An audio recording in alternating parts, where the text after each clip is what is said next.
and welcome. As you know, Kigali is hosting the 2026 World Cup pre-qualifiers, and it's in that spirit that we host one of Africa's top player in the basketball scene, Mr. Amadou Gallo Fall, the president of Africa Basketball League. Hello, sir. How are you? I am good. How are you? Good. Thank you for making time to talk to us. A pleasure. How's Kigali treating you? Good. Always great to be in Kigali. Yeah. And especially when there's basketball and being at BK Arena, so always a pleasure. Do you have like popular sports you like to hang around when you're in Kigali, activities you enjoy to do? I am a foodie. I love to try new restaurants, so always scouting and looking at where to go, and I think that it's great to see that there are many new places continuing to open. So that shows that good things are continuing to happen here. Yeah. Do you have a favorite African dish, especially in Kigali?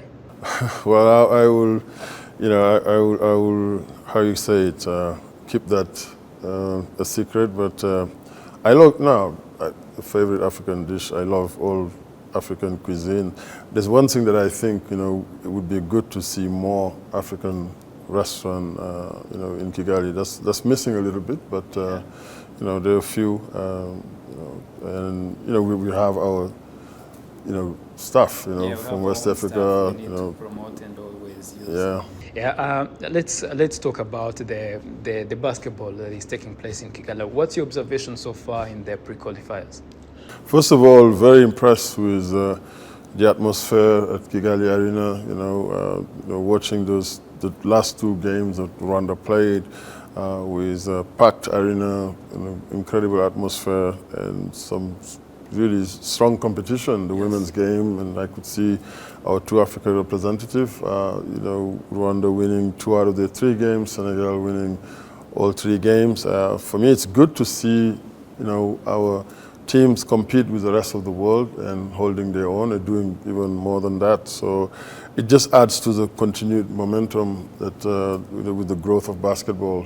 You've been the Basketball Africa League and Rwanda has been having a strong partnership, and we've been seeing a growth in terms of the basketball culture in Africa. But what would you say is your opinion about the status and position of Africa in dominating the basketball scene and narrowing it down to Rwanda mostly? I know you've been visiting Rwanda and you have an opinion about Rwanda. Yeah, so we've always believed, obviously, in the potential we have in Africa to become global players in basketball, because we've always had the talent.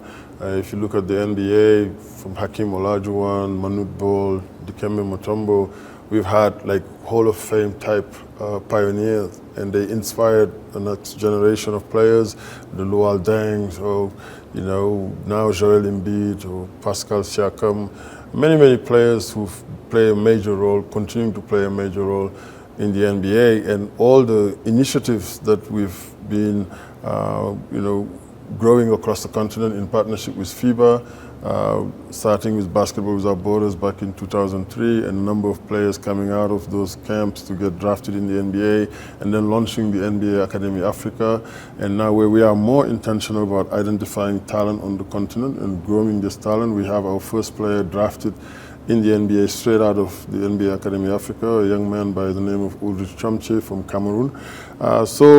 Just all these activities and milestones. Today we are seeing the increased number of players from Africa in the NBA and also in other top leagues around the world. And we look at our national teams, South Sudan, the performance last year, first at the FIBA World Cup in the Philippines, and also now in the Olympics, the Nigerian women's team and their performance in the Paris Olympics. Now Rwanda hosting the FIBA World Cup qualifiers, FIBA World Cup for Women qualifiers here. The first time this is happening in Africa. It's yet another historic milestone, and I think it's just come to add to the momentum, and we continue to get energized to continue to push to reach the lofty ambitions we have for basketball and where we want to take it and how we want to make sure we position specifically the Basketball Africa League as an economic growth engine for the continent. Yeah, there are very many historic milestones have been made in the basketball scene. But what would you point out as the challenges so far that are being addressed by the people in charge and to get the right talent on the right stages in basketball? Yeah, and it's the right talent, not just on the court. I think if you talk about a big area of opportunity is to how do we professionalize the entire environment. It's about growing the whole ecosystem. And we start to see some signs, in terms of more young people getting into professions that are going to help exactly, build this sports and entertainment product that is going to be consumed globally. But I think the main focus right now, after we've launched the league and after 4 seasons preparing for our fifth season, is to continue to professionalize the environment. That means we're working with FIBA to make sure that we get strong federations. The administration of the sport is extremely important. We invest more on talent development at youth level and across gender. Both, we know that the women's game is extremely popular in a lot of countries across Africa, but we have to continue to increase the footprint to have more women competition in more countries. I know we get the question a lot about if we're going to start a club league for the women. We're working with FIBA. There's a club championship for women that FIBA hosts that we're going to support, and we want to see it grow. So, all in all, the talent is here. There is a chance that we would have the female version for the Basketball Africa League. In due course, yes. I think the interest is there when you look at the support that the women's game is enjoying here at Bank of Kigali Arena. As countries invest more in the game and we continue to get more girls to play the sport, because that's now a key driver. We want to increase participation for girls, and for us at the Basketball Africa League, we've been extremely committed from day one to make sure that the game is accessible. We organize clinics, workshops, and creating competition opportunities for women that is going to certainly lead to, the path that we took before, because the Basketball Africa League for men didn't start overnight. There's been really, years and decades and a lot of steps that's been put in place before we launched the league. So we are in the same process also in developing and growing popularity of the women's game. Yes.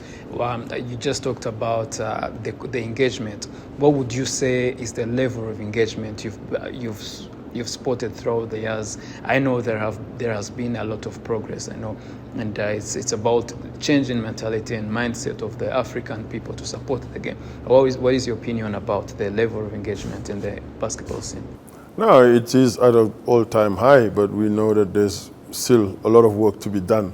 We've spent a lot of time trying to find champions, that share our values. And here in Rwanda, we found that, years ago in His Excellency, the President Kagame, who's been a supporter and a champion, because he saw the vision, he saw what, basketball and sport in general can contribute to socio-economic development. I think for many years, yes, we talk about the values of sport, how it helps young people grow to become better citizens, to better leaders, and just better people who can contribute positively to their communities. But now we are really pushing for sports to be recognized as a key economic driver, and all the infrastructure that are built here. I'm looking forward to watching a football game tomorrow for the first time at Amahoro Stadium. So as you build this infrastructure, you're attracting people who are coming to travel and visit your country, fill hotels, and spend, to boost the economy. So we have work to do, but we are extremely encouraged by the level of awareness and the number of people, for example, who traveled here during our finals last year, and they're starting to travel to other countries also where we play. So for us, we know that there's a huge opportunity, and we are only scratching the surface, but we are encouraged and we continue to push, working with FIBA.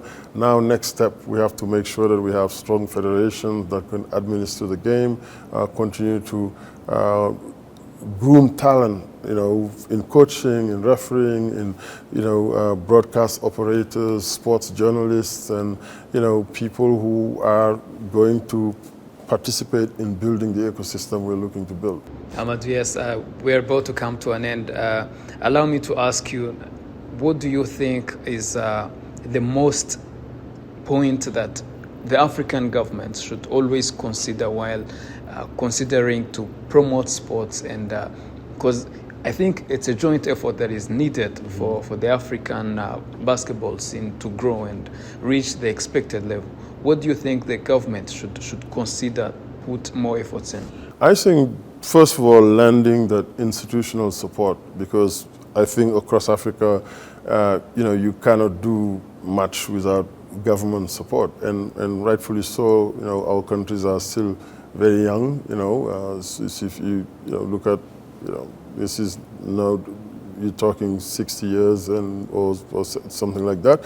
So there's still, a role for government to create the enabling environment. First of all, like if again we talk about this example, building the infrastructure, and also creating the framework, for operation, and also facilitating, really creating that enabling environment. I think that institutional support, government, should invest in building infrastructure, but ultimately there's ways to afterwards get a return on investment on this infrastructure by getting professional organizations, for example, to manage this infrastructure, to continue to bring major events, because BK Arena is not just built for basketball. I have seen, global stars in the music industry perform there, but government have a key role to play, and we spend a lot of time, continuing to engage, to really find champions, because at the end of the day, our agenda is for an Africa that shows well, shows at the highest level on the global stage. Yes. I'm sure you've watched you followed the Paris Olympics, and the performance of the South Sudan team made the world talk about and have their eyes on Africa. What's your comment about their performance? Well, for me, just the example that this country has shown. They gained their independence in 2011, and we were there, because we have a long history with through Amadou Gallo, who's one of the pioneers in the NBA, who we know, who we worked with. We know how committed he was to supporting, the liberation of his country, and he was a mentor to Luol Deng, who became a two-time NBA All-Star. So we went with Luol to start the work. We saw that there was an opportunity with the talent that country have to really, begin the work at grassroots level to get young people to play. And when Luol retired in 2018 and went back, became the president of the federation, everything you're saying is an example that with leadership and talent and really the will to do the right thing, to not have shortcuts, that's the model that we want all federations across the continent to follow. And it wasn't easy, because nothing is easy in Africa, because I know that in its early days, there's always divergent views, but that's okay. You stick to your convictions, and that's really what happened in the end.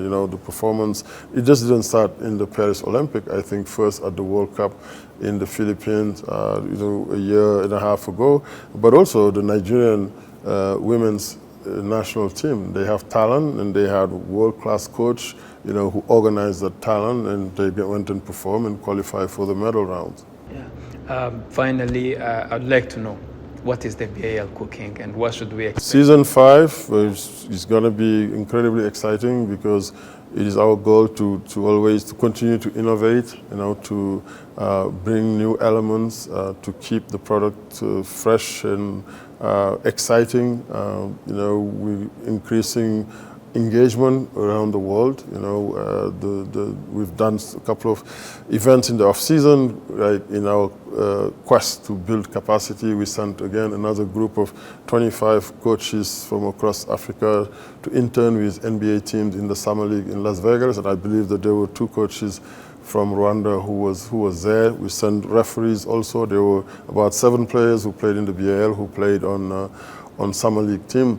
So I think the games are what we've seen this season with the buzzer beaters, the overtime games, margins of victories becoming smaller. We're going to continue to attract elite global talent. We'll do our combine where teams will have a chance to come and recruit, and we are talking constantly to African players who are playing in other leagues around the world, encouraging them to come back and play in the local leagues. For me, that's the next step. The next step is what we see at the Basketball Africa League in terms of professionalism, in terms of excitement on the court. We want to see that in the local leagues. That means the local clubs to get more professional, more organized, so the infrastructure also to develop so that they can retain, the local talent to play in these leagues instead of them going to play in 3rd or 4th divisions in France or Belgium or some of these other countries. So we